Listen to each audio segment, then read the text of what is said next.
relation to the ground plane. But what's interesting with the tools is you can also touch a ground plane, like a neutral, and that induction around you will flow through the tool to the ground plane. You can actually read the potential that's in the air. So it works the opposite as well.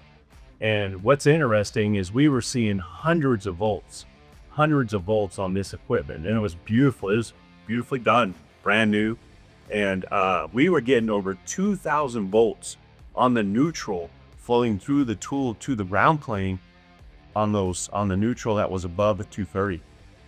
And what they did, it was interesting. What they did is they put on some bare hand gloves, and they went up in the bucket, and the guy grabbed it, and you can hear that right before he made contact. You could hear that electricity going to him, and he grabbed it. But it's just amazing how much induction. But when you get your guys out there, your gals out there, right, and you use these tools and you see this with your eyes, seeing is believing. It gives you a new respect. Are any of you guys worked in high voltage substations? I'm talking probably 115, 138 and above, right? And you're working in a de-energized work zone, right? And you're in a man room.